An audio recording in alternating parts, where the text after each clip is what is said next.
Again, welcome to the Healthcare and the ADA Inclusion of Persons with Disabilities webinar series. I'm Louis Krause from the Pacific ADA Center, your moderator for this series. This series of webinars is brought to you by the Pacific ADA Center on behalf of the ADA National Network. The ADA National Network is made up of 10 regional centers that are federally funded to provide training, technical assistance, and other information as needed on the Americans with Disabilities Act. You can reach your regional ADA center by dialing 1-800-949-4232. Real-time captioning is provided for this webinar. The caption screen can be accessed by choosing the CC icon in the meeting control toolbar. To turn that meeting control toolbar on, you can press the Alt key on your keyboard. We also have ASL interpreter, as you can see at the top of the screen. As always in our sessions, only the speakers will have audio. If you do not have sound capabilities on your computer or prefer to listen by phone, you can dial 1-669-900-9128 or 1-646-558-8656 and use the webinar ID of 864-8854-2838.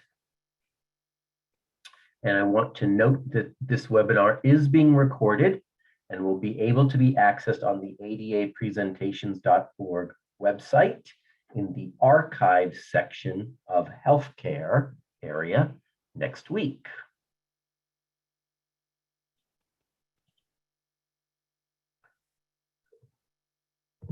Excuse me. This webinar series is intended to share issues and promising practices in healthcare accessibility for people with disabilities. The series topics cover physical accessibility, effective communication, and reasonable modification of policy issues under the Americans with Disabilities Act of 1990, the ADA. Upcoming sessions are available at adapresentations.org under the Schedule tab, then follow to Healthcare.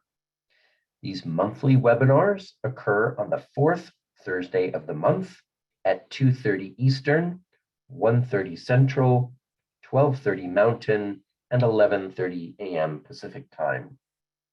By being here, you are on the list to receive notices for future webinars in this series. The notices go out 2 weeks before the next webinar and open that webinar to registration. You can follow along on the webinar platform with the slides. If you are not using the webinar platform, you can download a copy of today's PowerPoint presentation at the Healthcare Scheduled page of ADA Presentations. At the conclusion of today's presentation, there will be an opportunity for everyone to ask questions. You may submit your questions using the chat area within the webinar platform. The speakers and I will address them at the end of the session, so feel free to submit them as they come to your mind during the presentation. To submit those questions, you submit them in the chat area text box.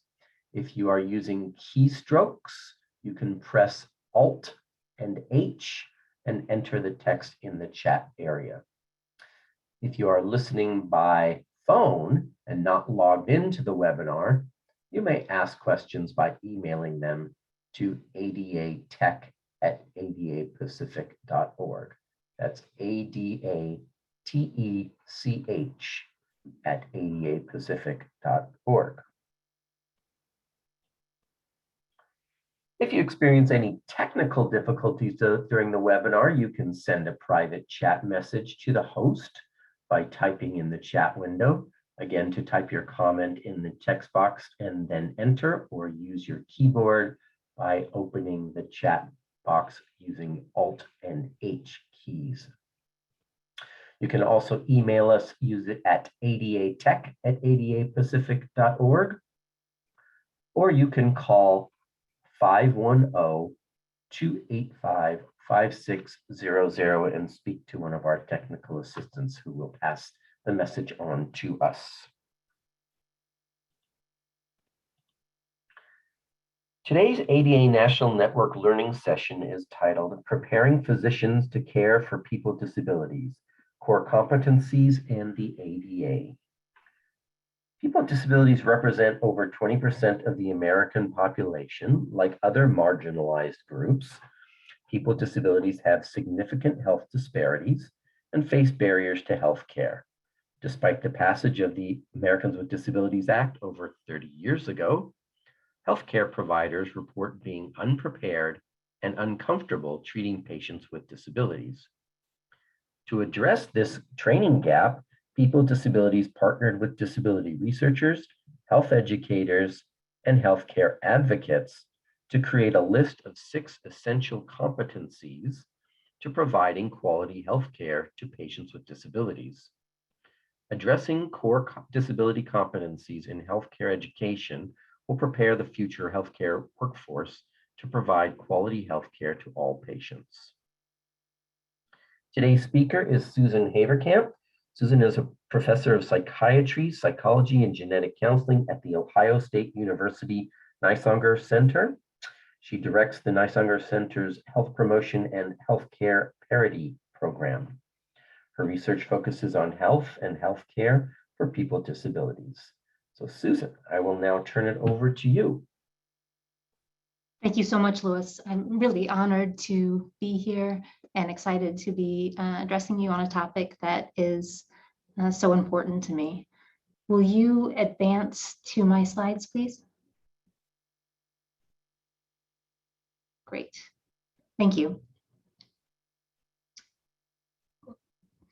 Just to start, the reason that I'm talking about healthcare professionals and the importance of disability training for healthcare providers is, I worry a lot about the health problems of people with disabilities, and especially the significant and persistent health disparities reported among people with disabilities.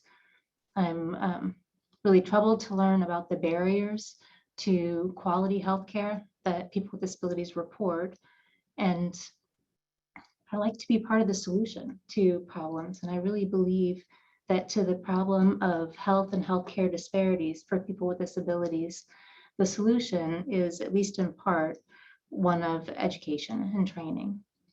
So that's what I'd like to talk about today. Will you go to the next slide, please? Thank you. So as Louis mentioned, I'm at the Ohio State University Nisanger Center. The Nisanger Center is a university center for excellence in developmental disabilities. Our mission is to provide quality interdisciplinary training, clinical care, and research in the support and inclusion of people with developmental disabilities in all aspects of community life. I'm also very fortunate to have the support of the Centers for Disease Control and Prevention to establish an Ohio Disability and Health Partnership, which seeks to improve the health and quality of life for Ohioans with disabilities. As a state capacity building program, I've been really lucky to be able to use this support to train healthcare providers, which I look forward to talking with you about. Next slide. The objectives of this hour, what I really hope that you come away with, is an understanding that, although healthcare in this country has steadily improved decade by decade, we still face really substantial health inequities for disadvantaged groups. And the group that I'll be talking about today is Americans with Disabilities. I'd also like you to have a firm understanding that the Americans with Disabilities Act requires healthcare entities to provide full and equal access to people with disabilities. And as Louis mentioned, this can be done through reasonable accommodations, effective communication, and accessible healthcare facilities. And next slide, please. we understand about population health. We know that improvements in population health and health equity depend on training the healthcare workforce and helping them to provide care across different populations, different marginalized groups. And before I get too deep into it, I'd like to come to a common understanding of what I mean by disability. If you'll go to the next slide, please. The World Health Organization defines disability quite broadly and functionally. Disability denotes impairments of body functions and structures in concert with limitations in activity related to those impairments, and also participation restrictions. And so you'll notice that this definition didn't refer to specific types of disabilities or etiologies. People with disabilities are very diverse, can comprise people with mobility limitations, limitations in vision, hearing, cognition, mental health. It's very broad. And next slide, please. We know from research at the Centers for Disease Control and Prevention that 26% of adults in the United States has a disability. 26%. We also have some sense of the diversity in that population. We know that among the 26%, the highest type of limitation is mobility limitation, followed quickly by cognition, independent living, hearing, vision, and self-care. Next slide, please. So at 26% of the population, people with disabilities represent the largest minority group in the country. Despite this, the healthcare system is not prepared to meet their health needs. Next slide, please. We know that people with disabilities are overrepresented in the healthcare system. This is because they have health needs that are directly related to their health. It's because they have health needs directly related to their disabling condition. And also people with disabilities have high rates of co-occurring chronic health conditions. And despite having a frequent need of the healthcare system, people with disabilities report barriers to accessing healthcare and to quality care. Next slide, please. So the World Report on Disability spoke to a lot of people with disabilities and found that compared to people without disabilities, people with disabilities reported poor access to healthcare, which led to high rates of unmet healthcare needs. And when they were able to access healthcare, people with disabilities reported dissatisfaction with the healthcare that they received. Next slide, please. People with disabilities were more than twice as likely as people without disabilities to report finding healthcare provider skills inadequate to meet their needs. Next slide. People with disabilities were nearly 3 times more likely to report being denied care compared to people without disabilities. And next slide, please.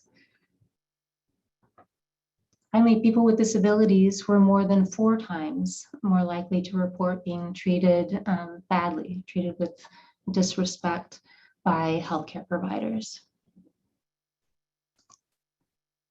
Next slide. On the other side, when we ask healthcare providers, they report feeling uncomfortable and really unprepared to care for patients with disabilities. And these significant training gaps contribute to healthcare disparities. Next slide.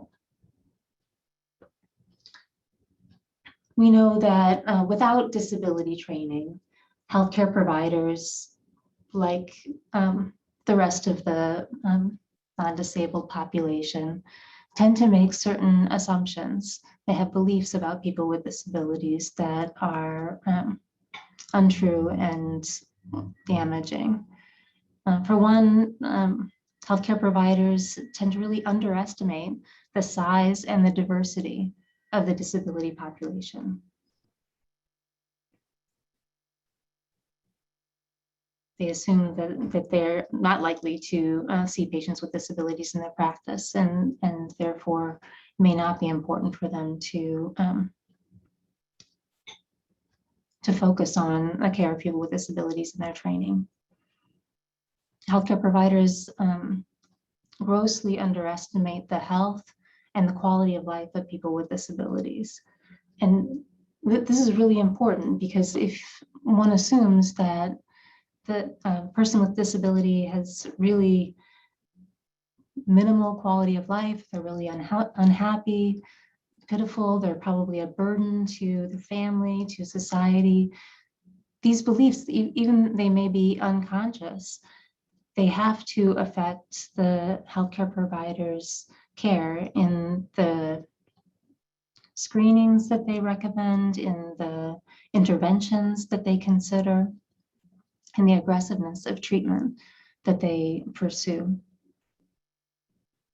Third, healthcare providers hold inaccurate assumptions about the current and the future functional status of people with disabilities, very often assuming that people with disabilities are unable to do activities of daily living just because they don't know. They can't imagine how it's done, how it can be accomplished differently. Importantly, healthcare providers tend to overlook cultural, economic, social identities of the person with disabilities and recognize social determinants of health, because I think healthcare providers are so focused and preoccupied with the disability that, that's really the novel characteristic in the room, that they overlook other identities that may be quite relevant to patient care. And at the same time, they overlook health issues that are not directly related to the disability.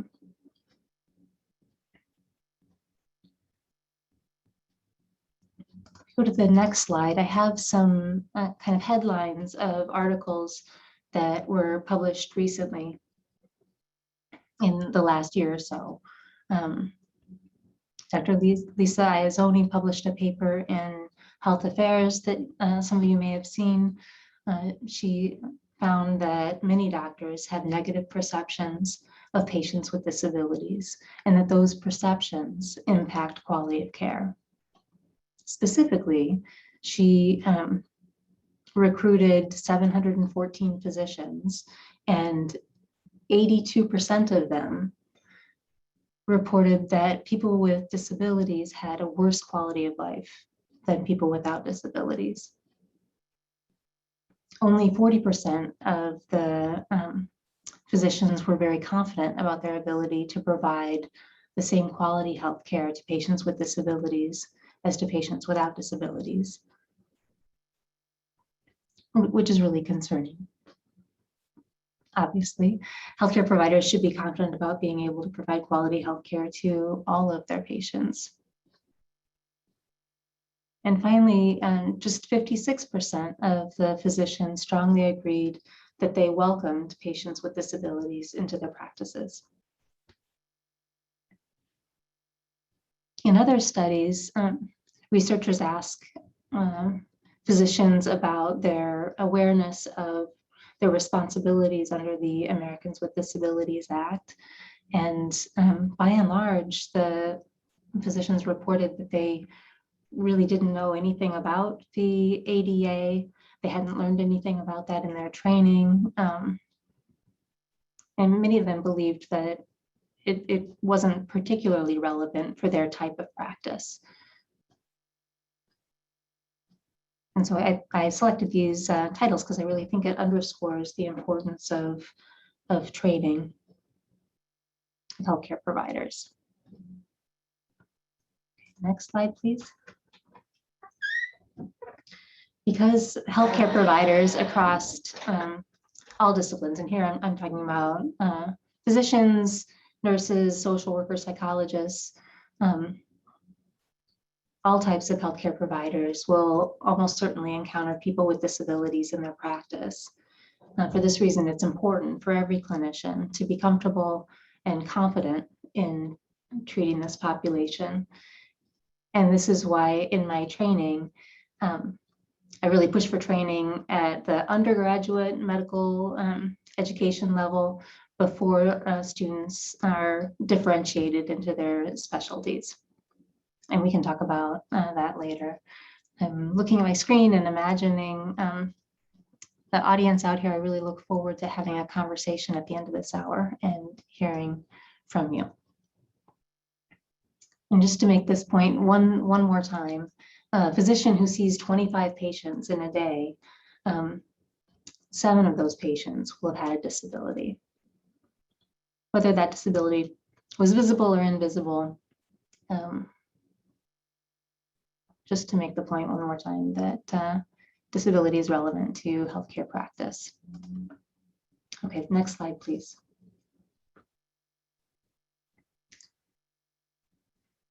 So why hasn't this happened yet? Why aren't healthcare providers learning about patients with disabilities? Why isn't this a standard part of the training curriculum? And I think there are several barriers. First of all, the inclusion of disability in content has relied almost entirely on the advocacy effort of individual champions in individual programs at specific schools. So you can find really wonderful examples of disability training for healthcare providers. And almost without exception, you can trace those innovative curricula to a person who has a lived experience and a passion for making sure that the next generation of healthcare providers are better prepared. But this is limiting because as soon as that person leaves that institution, that innovative curriculum is vulnerable to all of the other constraints on time and resources and competing priorities and all of the other required aspects. And I get it, there's so many things that medical students need to learn, and we only have so many years to push that information out, that it's very difficult to make time for even something as important as disability. And so the next, and I see that my numbers are misaligned. That's not intentional. The third thing is that school accreditation requirements and the professional licensure requirements. And so when programs are accredited by the American Medical Association or the Association of American Medical Colleges, they are expected to meet certain criteria in order to have an accredited medical school. Disability is not listed in those criteria. Neither when the student goes on to attain a professional license on their board exams or their licensure exams, there are not disability questions. And students, it's not too long in medical school before they realize they cannot possibly learn everything that is there to be learned, and they have to choose. And the students become very sophisticated about putting their effort towards the content for which they'll be evaluated. And so we know that in doctoring classes, if we are trying to impart soft skills about patient communication or patient care, the students, though they love that content and they're committed to becoming the very best physician they can, they will skip that class because if they know that they have an exam in something that counts towards their boards. So we need to get disability to count. And the last thing here is a barrier to implementing training in health care programs has been a lack of systemic organizing framework. And I'll talk about that a little bit more if you move to the next slide. So as I just said, there have been some really innovative disability curricula that were developed, evaluated, and published. And I have a list of citations at the end. If you're interested in the slides, they'll be available to you. And I can say that for each of these really innovative, brilliant curricula, learning objectives, curricular content, and evaluation measures were developed independently for each one. So each team of health educators is really recreating the wheel, thinking about, well, what is it that we need to teach our students, what should they learn about disability? How are we going to teach that? And how are we going to measure the change? Which is an awful lot of effort. Up until this point, there has not been any agreement on what it is to teach about disability. What should be taught? What do healthcare providers need to understand about disability? On the next slide, so I worked with Christina Neal Bowen and some colleagues at the Center for Medicaid and Medicare Health, CMO, Health Management. Apologize, I wrote it down and it's not, I'm not finding it. You'll have to go to my reference to find it. I apologize, I've lost the, oh, there it is. Center for Medicaid and Medicaid Coordination Office. That's what I'm grasping for. So a group of us got together and really started thinking about, well, what are the steps if we want to build a disability competent healthcare workforce? What is it going to take? Where are we now? What should we be working towards collectively? And the first step we thought was to decide what it is that healthcare providers need to understand about disability in order to provide quality healthcare to patients with disabilities. The second step, once we have that, the second step is we've got to work on the training and licensure requirements so that healthcare programs are incentivized to include disability training, and that students are motivated to attend to that training because it's a part of their evaluation. Then the next two kind of are hand in hand. It's important to develop, publish, share evidence-based disability curricula for healthcare providers. And part of that is we really need to develop a set of robust evaluation protocols to measure disability competence. And as we're developing protocols and evaluating curricula, the curricula needs to be refined and improved so that we know how to build disability competence in our healthcare students. Once that's done, that's huge. Once we're there, we can start to evaluate the impact of disability training on the delivery of disability competent healthcare and the impact of disability competent healthcare on patient health outcomes. And the final step that we thought about is the importance of exploring the healthcare delivery models and different incentive structures from health plans to management organizations to promote disability competent healthcare in practice. So that this is really after training. how to maintain disability competence among healthcare professionals.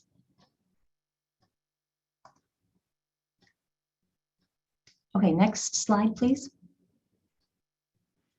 In approaching our task of building a disability competent healthcare workforce, there's advantages, there's different approaches that could be taken. Disability competency-based education has the advantage of focusing first on the outcomes, the learning objectives, what we hope the learner will come away with. And those objectives can be based on the health needs of the community. So when we're working to improve the health of people who receive Medicaid members, then we need to have a good understanding of the needs of Medicaid members and where their gaps are. In this case, we need to have a good understanding of the healthcare needs for people with disabilities. And the first step in this process is to explicitly map the specific health needs of people with disabilities to a set of competencies for the workforce. Okay, next slide. So in comes the Alliance for Disability and Healthcare Education. The Alliance is a small, not-for-profit professional association comprised of an interprofessional group of health educators who share a common passion for teaching disability to healthcare students. And formed in about 2007, this group has been meeting regularly and sharing resources and collaborating on projects. And one thing that we realized is that among the, 24 or so members, we each were developing healthcare curricula, but it was all very different. You know, one person would develop a parent-patient panel. Another person would take students with them to the VA. Someone else would have people with intellectual disabilities come in and talk about their healthcare encounter. And we realized that, there's a lot of strength in this diversity, but that we were trying to accomplish different things. Some of us were working very hard to overcome limiting assumptions and attitudes about disability. Other people were just trying to help students feel more comfortable and less afraid of people with disabilities. And it occurred to us that we really should document what the essential competencies are. So the Alliance asked, what do healthcare professionals need to understand about disability in order to provide quality healthcare to patients with disabilities? What are those kernels, those common essential baseline elements? And to do this, let me define competency. Competency is the desired knowledge, skills, and behaviors that are required to successfully perform the healthcare role. And so the Alliance broke into small kind of teams of professionals and drafted core competencies on disability through these small working groups. And that draft was submitted to the membership of the Alliance and approved. And I will, if you're interested in the Alliance, I hope you are, please go to their website. It's a wonderful organization, and they're accomplishing great things.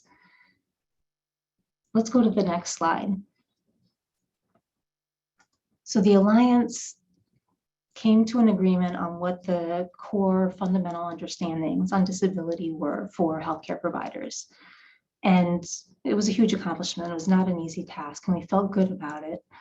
But we recognized that this was a consensus among a pretty small group of health care educators. We did not have as much diversity as we would have liked among our members. We did not have as large a group of people with disabilities as we would have liked. And we recognized that in order for these competencies to have legs, we really needed a national consensus. And so at that time, I was very lucky to be writing the grant to the CDC that funded the Ohio Disability and Health Partnership. And I was able to write into that grant some work on developing disability competencies and reaching out to a broad disability stakeholder group and doing a Delphi process, and we were funded. And so I say that's really lucky because the Alliance did not have the resources to conduct a large study like this. And this was really what was needed for the competencies to take off. And so what we did, now I'm talking about the Disability and Health Group, we recruited a national sample, individuals with disabilities who are really mindful to reach out to as many different disability associations and advocacy groups as we could find, so that we had diversity in that group and good representation of different types of disabilities. We reached out to family members, disability advocates, health educators, healthcare professionals, and disability professionals, and invited them to join us to develop, refine, improve disability competencies for healthcare education. And we got a couple of hundred people signed up, volunteered to help. And what we did is send them the draft competencies that the Alliance had developed and ask for their feedback. We wanted to know if they thought that these competencies captured what was needed. What did we forget? What was there anything on there that they didn't think was very important that we could skip? Was there things that were not clear or didn't really represent what they thought of as important skills or behaviors for healthcare providers? And we got so much feedback. And these people were so generous in their time and wrote out long comments and rationales and examples. And we collected all of that and read through them and made edits to the competencies based on this feedback. And then we sent it back out to this large stakeholder group and said, now what do you think? Now what's missing? What do you think is not clear? What's important? What should be changed? And we got more feedback. And this is what's called a Delphi process. It's an iterative process where we keep asking for feedback and we keep refining the competency list until we reach consensus. And we define consensus as, I think our goal was to have at least 75% of people who agreed that these competencies were all important, were all clear, and all reflected what healthcare providers needed to know to provide quality care to patients with disabilities. In fact, we were over 90% on each of those three metrics, and we said, we're done, that's it. We've reached consensus. And there's a hyperlink on this screen and on the next one, if you go to the next screen. But please reach out to me if you don't write that quickly and need have any questions or want to access that link. Will you move to the next slide, please? So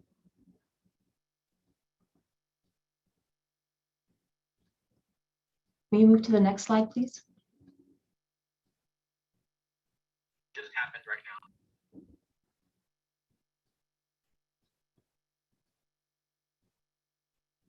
Can you Can you hear me? Yes. Hi.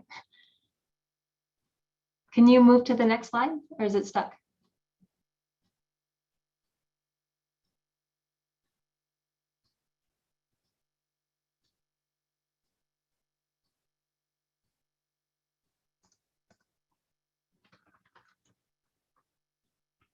It seems like there's a problem with the slide. I don't know what's happened. Just give us a minute. We'll figure it out.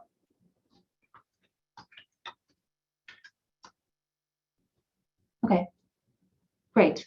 There it is. Thank you so much. So after all of this Delphi, all of this work, we arrived at a consensus, and we have the core competencies on disability for healthcare education document. This was finalized in June 2019. There's a picture of it there on the screen and a link that'll take you directly to the competencies. They're free. They're available online. We really encourage people to download it and to use these. What I hope is that the competencies can be used to scaffold disability curricular content. And so you can pick a learning objective out of the competencies and build curriculum around it. And what I'll do in the next few slides is talk through what the 6 core competencies are and give you some examples. And really, like I said, look forward to talking with you at the end of the hour. Would you go to the next slide, please?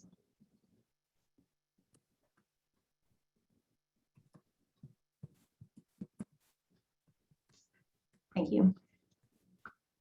So these 6 competencies and the many sub-competencies define what I think is a baseline standard for disability training to improve healthcare for people with disabilities.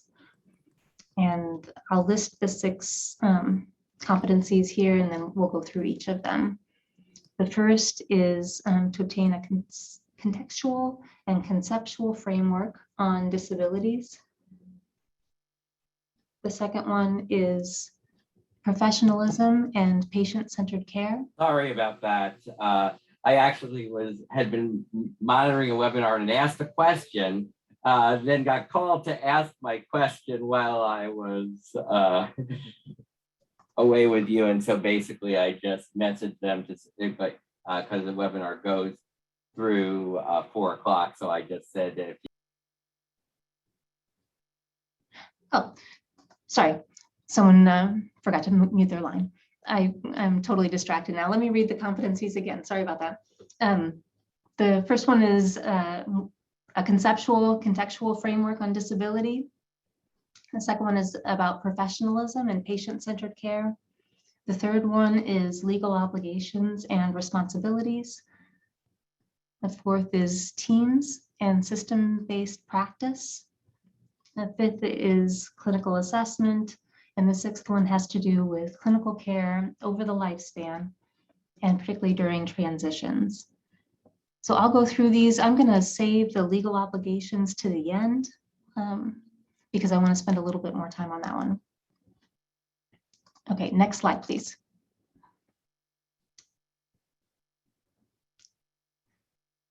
In terms of contextual and conceptual frameworks on disability, we expect the learners to acquire a conceptual framework of disability in the context of human diversity, the lifespan, wellness, injury, and social and cultural environments.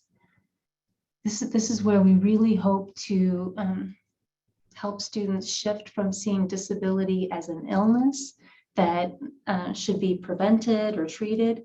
And that's how we're all trained, I think. And it takes some effort to shift that framework to think about disability as a functional limitation that may or may not impact a person's health or quality of life. To see disability as an aspect of diversity is our goal in this competency. In the next slide. So 2 examples. I'm not going to share all of the sub-competencies, but I just pulled 2 to give you a flavor of what we're talking about here. One is for the students to be able to describe the civil rights and the independent living history of people with disabilities, to appreciate people with disabilities have agency, to try to move from a really paternalistic perspective on disability, recognizing that they are civil rights advocates, and to help them understand how such a history has informed our current thinking and has improved access to care and equal rights for people with disabilities. The second one I have here is about the social determinants. I mentioned this earlier. Social determinants of health impact people with disabilities, for example, discrimination in employment, education, transportation, housing, poverty, access to healthcare, and also intersecting marginalized identities. We touch on in this competency as well. Okay, next slide, please. Professionals and patient-centered care. In this competency, we want learners to demonstrate a mastery of the general principles of professionalism, communication, respect for patients, and to recognize that optimal health and quality of life exist from the patient's perspective. It's likely not the same as a non-disabled person's perspective. So a couple examples of these competencies, if you go to the next slide.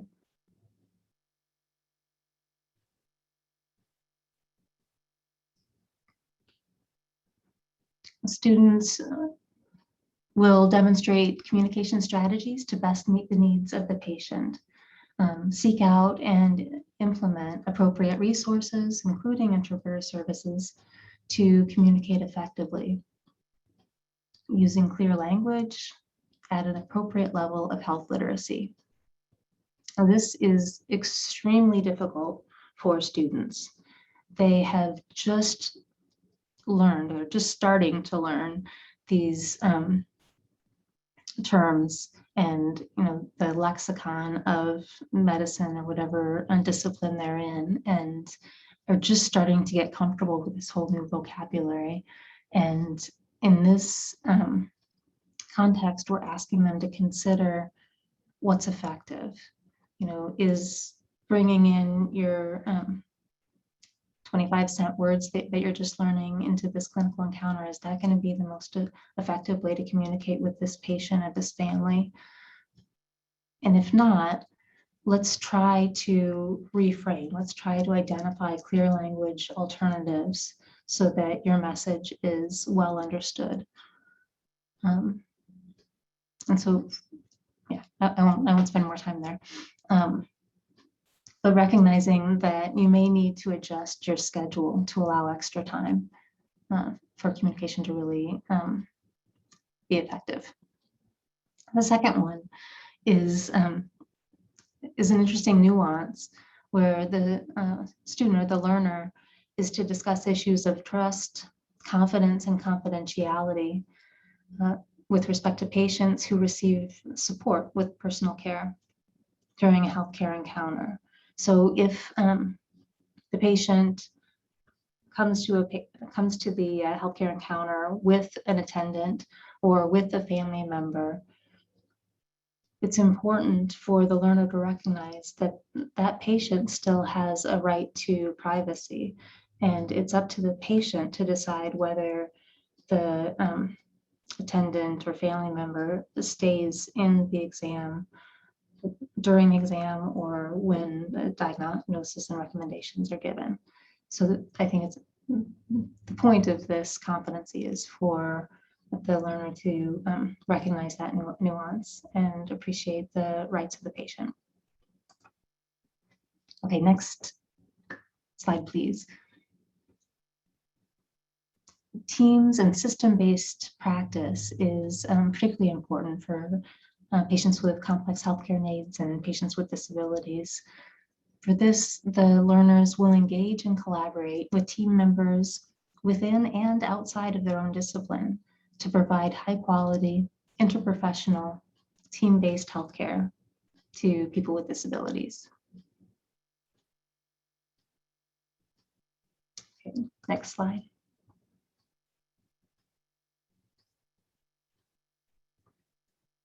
We expect the students to demonstrate some skills in teamwork, and we've specified what those skills are. We want the learner to demonstrate flexibility, adaptability, open communication among their peers, assertiveness, as well as conflict management among team members, ability to recognize and execute an appropriate referral to another healthcare professional, and use of evidence-based practice to support decision-making and goal setting with patients who have disabilities and other team members.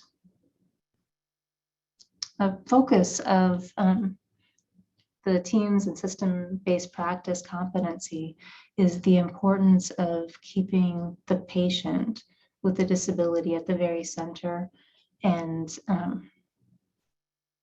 in charge of the team. And that's a huge adjustment for students as well, sharing that power. Next slide, please.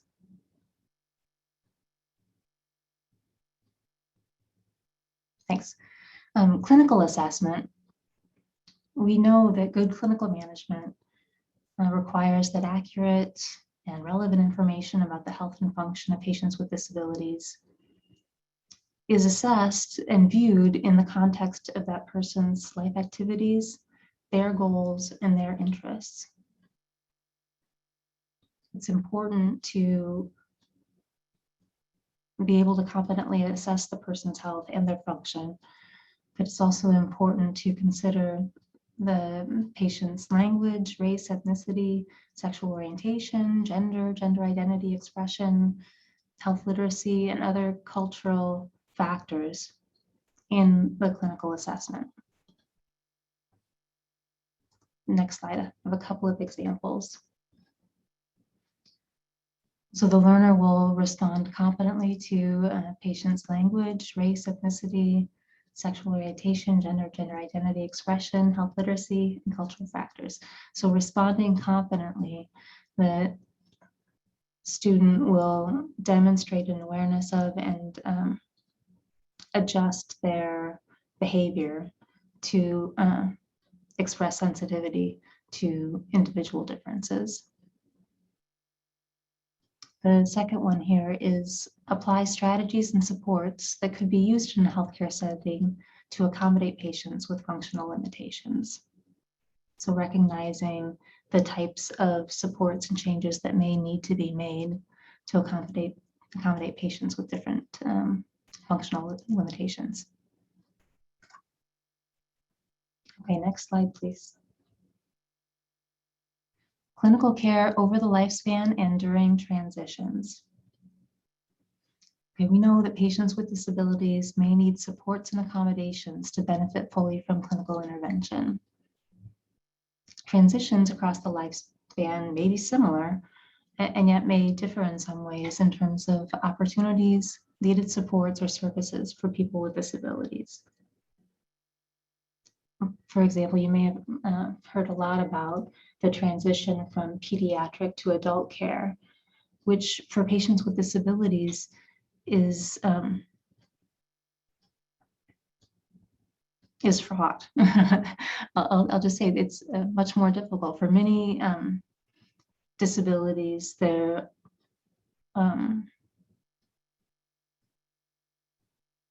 pediatricians learn a lot more about disability and caring for patients with different functional limitations than other specialists do. In medicine, family medicine or internal medicine, they have really only a cursory understanding and maybe no intentional experience treating patients with disabilities as part of their training. And there's historical reasons for this. Back in the day when the medical school models were established, at that time, many children born with disabilities didn't survive adolescence. And so it never occurred to people to build that training into medical training.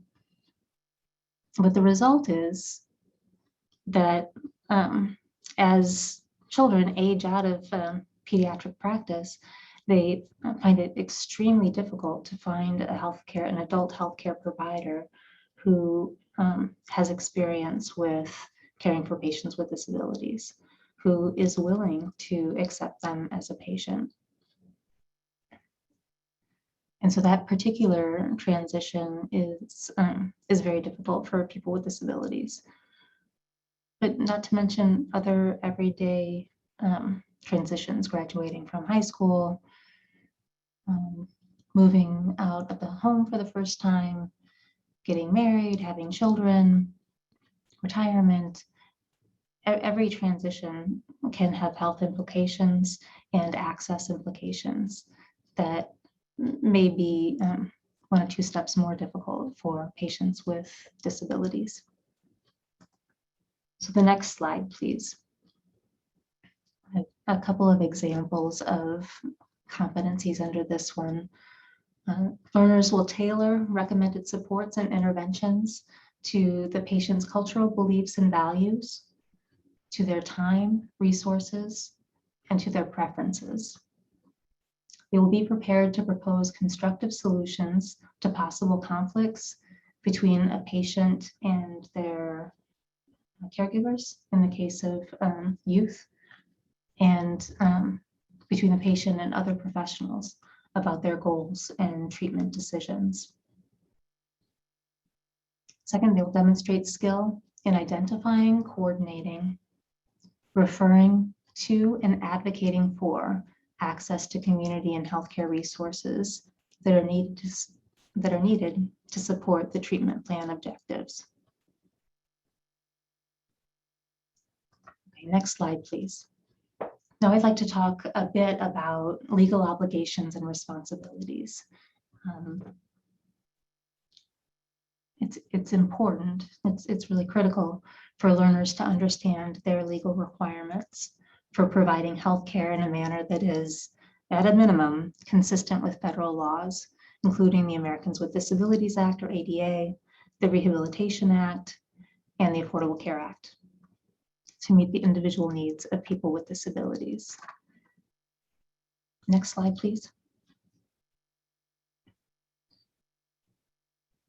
The biggest message here, and probably the hardest thing to convey to students, is that accommodations are civil rights.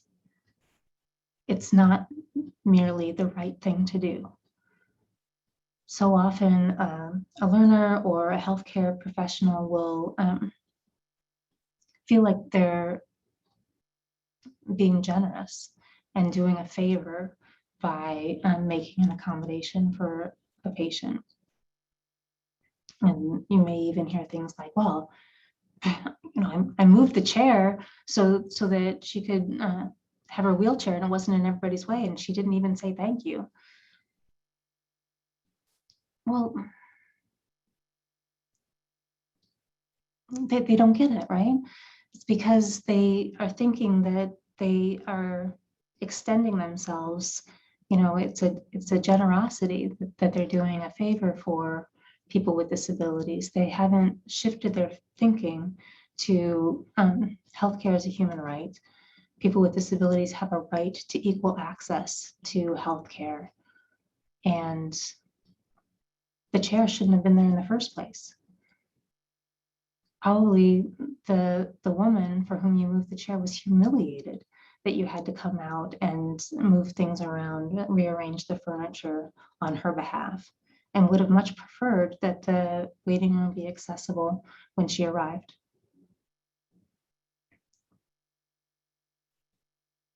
Okay, next slide, please.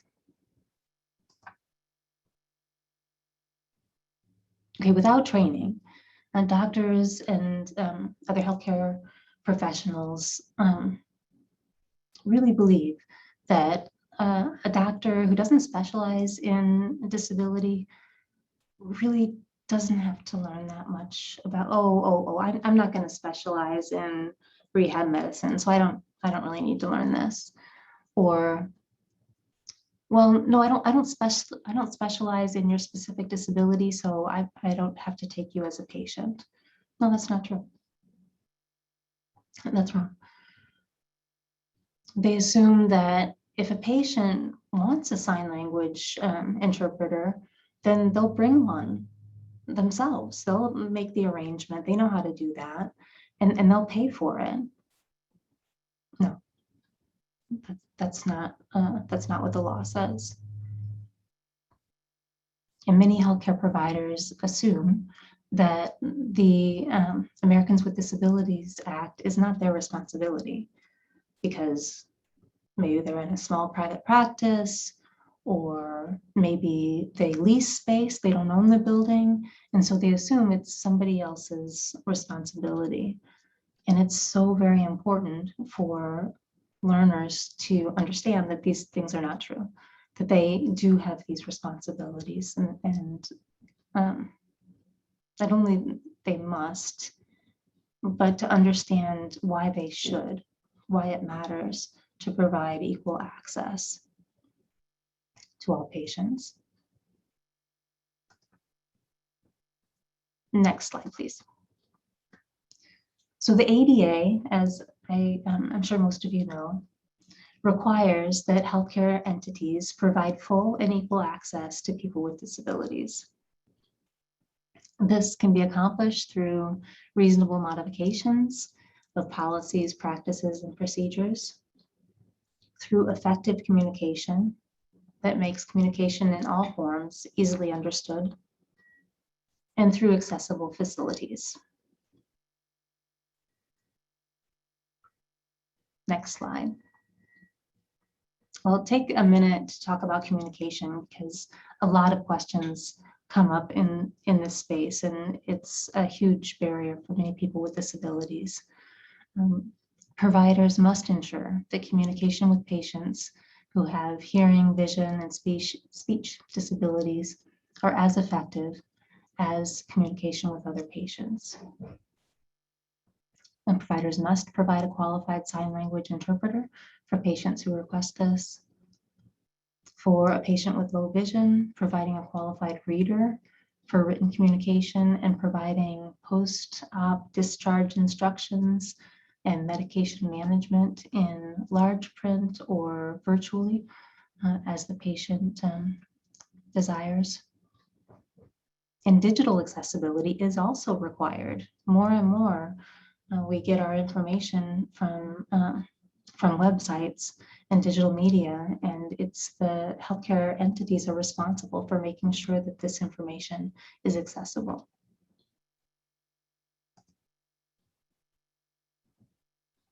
Okay, next slide, please. A couple of sub-competencies from the core competencies, legal objectives, and responsibilities.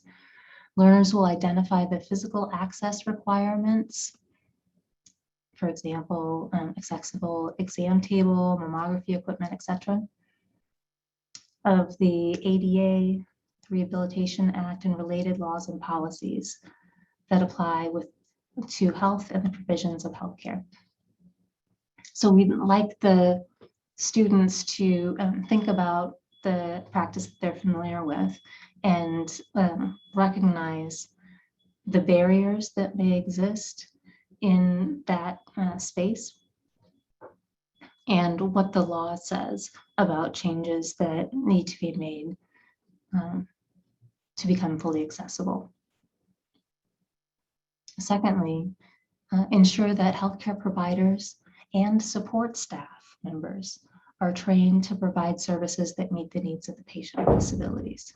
So, for example, the healthcare provider and the staff should be trained on how to appropriately and safely transfer a patient with a mobility limitation to an exam table.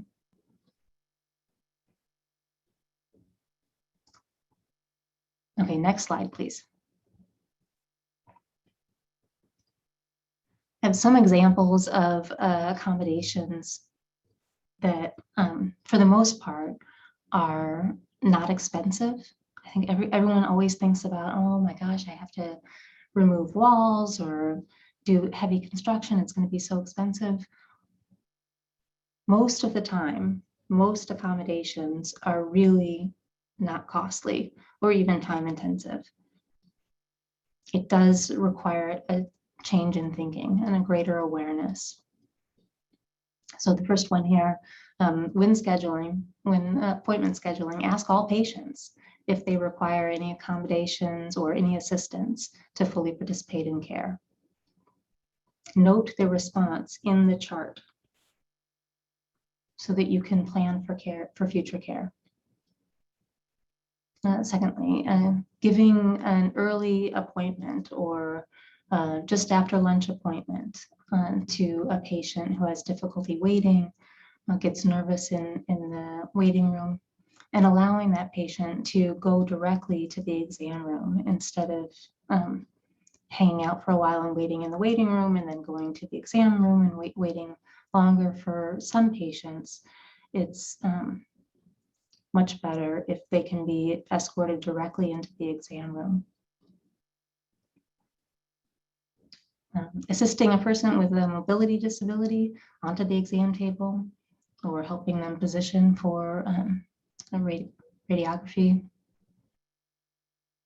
Sending intake paperwork to the patient in an accessible format to be completed independently before an appointment. So a patient who has vision impairment, what sometimes often happens is the patient arrives for their appointment and the clerk at the front desk gives them a sheet of papers to complete before the exam. And the patient points out that they have a vision disability and they're not able to complete the paperwork themselves. And sometimes the clerk at the front desk will then read the questions out loud and mark down the responses, which is intrusive, particularly if that's done at the front desk and not in a private room. Far better to send the paperwork home by email to the patient and allow them to complete it and bring it with them to the appointment or send it in. Finally, scheduling extra time for exams with patients who require that. Now that there is a cost associated with taking extra time with certain patients, I appreciate that. But it's also required for quality healthcare. Okay. So that's all that I have to share about legal obligations and responsibilities. In closing, I'd like to share a little bit of what we've learned. I've been very fortunate at The Ohio State University to have opportunities to collaborate with the faculty in the Department of Medicine and to integrate some disability training to the undergraduate medical curriculum, the medical students. And we've got little pieces of disability content in the first year, second year, third year, and there's an elective in the fourth year. And I'd like to tell you, I can answer any questions. I'd love to talk to you about what we do exactly, and I'd love to hear about what other people on the line are doing in this space, but I'll just share what we hear from students. If you'll go to the next slide, please. So the student feedback overall is overwhelmingly positive. Students value the disability training opportunities. They report things indicating that they're more comfortable with patients. They're less nervous, they're more relaxed. This specifically, one student said, I'm more comfortable and less awkward seeing patients with disabilities because I learned it doesn't have to be the disability, doesn't have to be the focus of the encounter. I think that comfort is incredibly important. When we see students first interact with someone with a disability, they're so apprehensive and they don't know what to say. They don't know if it's okay to ask about the disability, what the right words are to talk about disability. They're really concerned about offending the person. And so they err on the side what they think is safety by not mentioning the disability.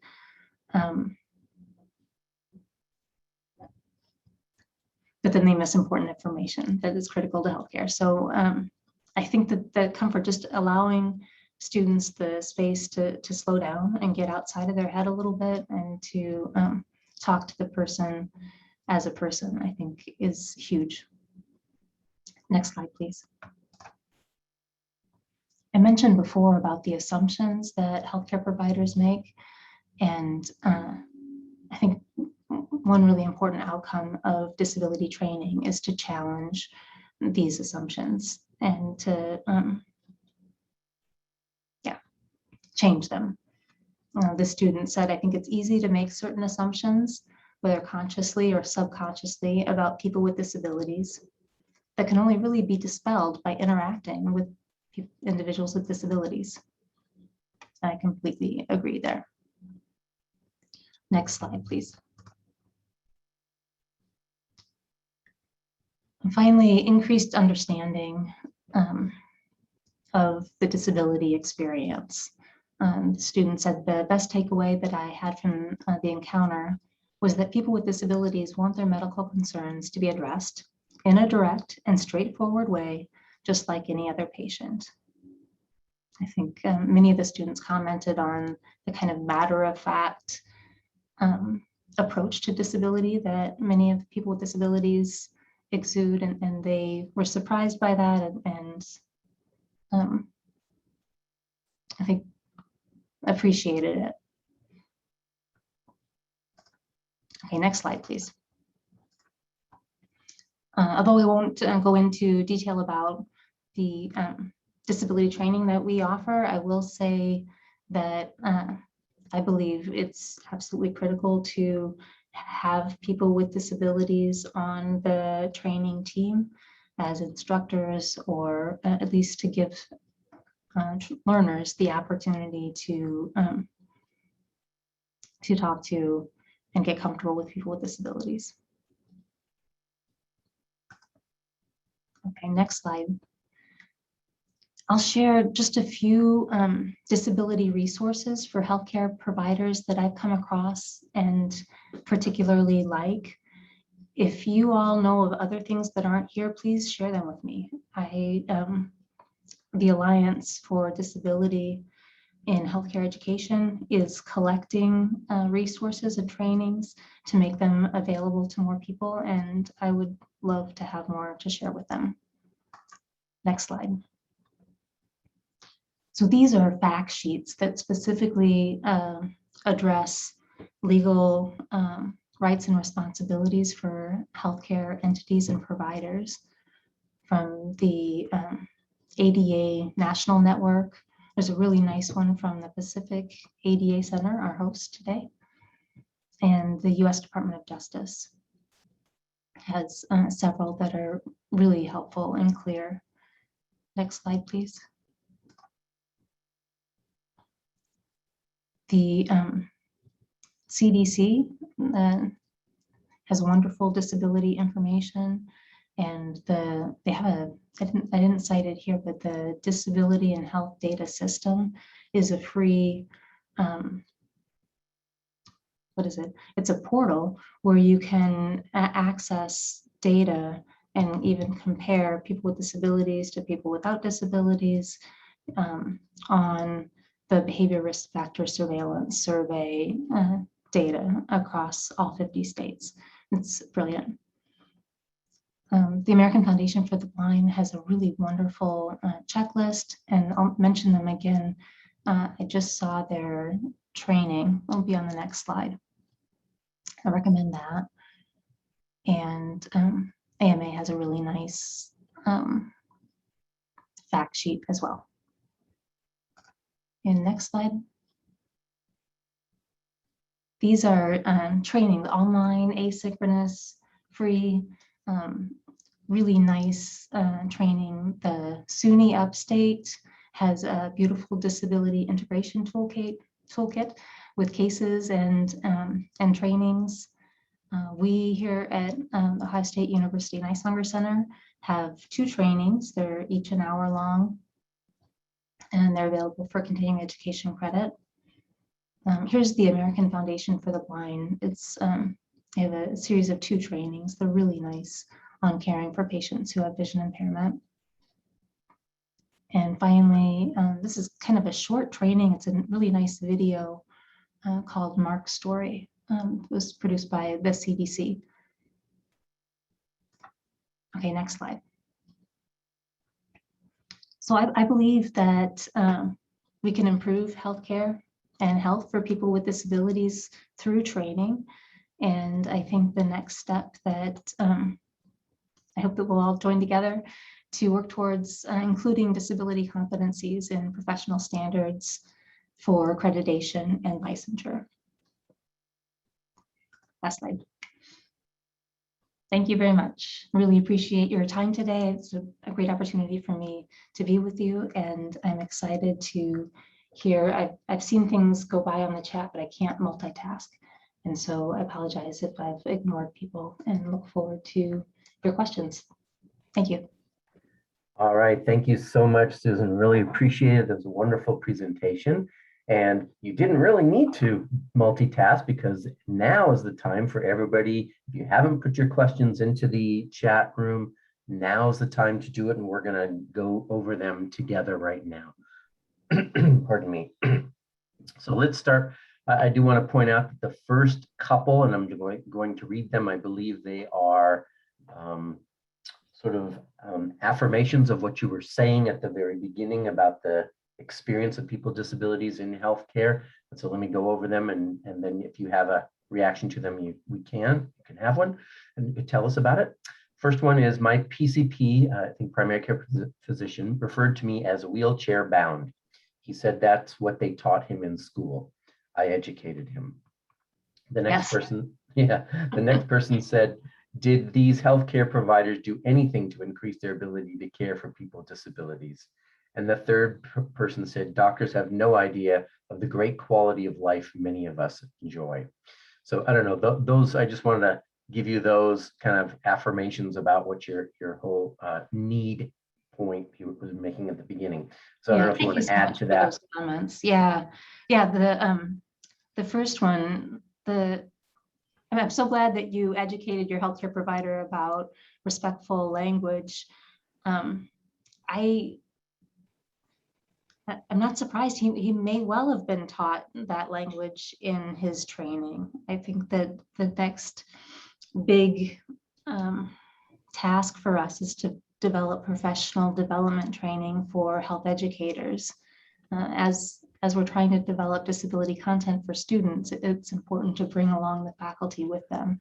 And they too will have to unlearn a lot of things that they thought they knew. So that's a huge need. Okay, and just as a sidelight here for everybody in the audience, if you are hitting the raising hand button, we're not going to do that this way. We are only working with your comments in the chat, and we're reading them out so they get into the captioning and they get into the ASL. Okay, so, next question. What is the rationale for the resistance to including disability competency in medical school curriculum as part of the requirement by the accreditation agencies? And he says, to be clear, I'm referring to the licensure and training requirements. Yeah, that's a great question. I think we hear things like, I think the resistance really is unawareness. I think they're just ignorant of the size and diversity of the disability population. I think many people, when they hear disability, they think of, they form an image in their mind and assume, because they don't see that image around them very often, that disability doesn't affect very many people. It's a small, insignificant portion of the population, and that these rabid advocates are just pushing for too much. I think that there's an opportunity here to raise awareness, to bring the facts to the people who decide such things, and to make this case. There isn't an anti-disability sentiment. And, let me say that the people that I work with, the faculty, are all about including disability in their training. They are very supportive and recognize the value of patient-centered care and addressing this in the curriculum. I don't think it's mean-spirited. I think it's just ignorance. Okay, let's go on to the next question, or next comment, I should say. And this is from somebody at the Downstate New York ADAPT group. And so they provided their email in case anybody wants it. And that is at dnyadapt@gmail.com. And they mentioned lawyers are tested on ethics and inclusion and diversity, as well as having to take continuing education in these subjects. Physicians and students in medical school should have to do this. So I think that's just a confirmation of the same point. But I don't know if you want to add anything to that. I completely agree with what you're saying, and also people with disabilities should be at the table because they should be at the table, but also because I think they could be extremely effective in making this case. The dynamics of a conversation change when people with disabilities are participating. And I would love to partner with you in this effort. Thank you. All right, next question. Is it legal for doctors or hospitals or healthcare entities to kick out a patient or discharge a patient for making a reasonable accommodation request the doctor or hospital decides not to accommodate? Can you please discuss the best practice process for providers responding to reasonable accommodation requests, including on what basis it can be denied, such as cost, but considering not just that office's budget, but the whole hospital's budget, and how it's unlikely a hospital system with billions of yearly revenue would have an undue burden in granting many common reasonable accommodation requests. Before you answer, let me just say that this is a great question, and this is an example of the kind of question that is really centered on the ADA, and that you can ask by calling the ADA National Network hotline at 1-800-949-4232. You can probably, if we don't get a great answer for you here, that would be one you would want to ask of the TAs that are all across the country and are skilled in being able to answer that. But I will let you take a crack at it, Susan. No, thank you. Thank you so much. I am not an attorney. I'm a psychologist by training, and I will not attempt to give you a legal answer. We're so fortunate that we have this network of ADA centers, and they're incredible at what they do. Okay, great. And the next one will be a similar one. Can you please discuss the Olmstead rights, including healthcare providers' obligations to be providing care in the community at the least restrictive setting to avoid segregation of people with disabilities from society into hospitals and institutions? And again, I will say this is a detailed question that an ADA National Network TA specialist is going to be able to answer better than being right here. But anyway, go ahead, Susan, if you wanted to add something to it. I completely agree with Lewis's answer. I will say that this is part of what we hope students will learn. We have a competency on learners will understand the civil rights movement and the disability rights movement, and Olmstead is a huge part of that. It's important for students to have an appreciation of how hard people with disabilities have fought for their rights, including their right to be included in the community. Okay, thank you. Next question or statement. The DOJ has guidance around mobility disabilities in healthcare settings, which says for patients with mobility disabilities, it is not legal to deny care because it may take longer. Is it also not legal to deny care that may take longer based on other disabilities, including, for example, patients with PTSD or developmental disabilities that may benefit from slower pacing or breaks during an exam or a visit? Again, technical ADA question. I think you're going to be best handled that one at the ADA National Network hotline, 1-800-949-4232. But Susan, you're welcome to take a crack at that if you'd like. No, I certainly hope so, but I defer to the expert. Okay. Let me mention a few of you asked for some general things like where can we find the slides. That's at adapresentations.org in the schedule page today of the healthcare section. By tomorrow, it will be in the archive section. There will also be in the archive section a recording of all of this, so you can go back and hear anything that you missed. So I just want to point that out. So we're getting quite a few of these questions that are very technical questions for the ADA National Network. So I'm going to refer those to them. So let's move on to a different question here. As a disabled person, I appreciate your presentation. I feel that the work you have done could create significant and positive outcomes for persons with disabilities in healthcare. I am encouraged that physicians have opportunities to learn more about communication and persons with disabilities, and better understanding our needs. Thank you. Thank you. That means a lot to me. Appreciate that. Next comment. Having spent 30 years living and working with people with disabilities and having a spouse who uses a wheelchair, I think I forget sometimes how odd my experience is. The quotes from students at the end are sort of mind-boggling to me, but a great reminder of why we need to do this work. Thank you. Yeah, right? Yeah. Yeah. So you have to understand where they're coming from, you know, what their assumptions are, what they've been exposed to. Yeah.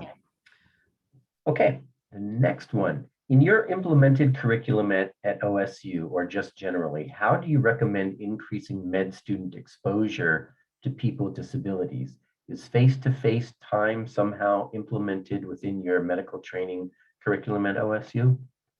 Yeah, thanks for asking that. We have, in medical training, students are evaluated using what's called OSCEs, observed, structured clinical evaluation, I think is what it stands for. And these are opportunities for students to meet one-on-one with what's called a standardized patient.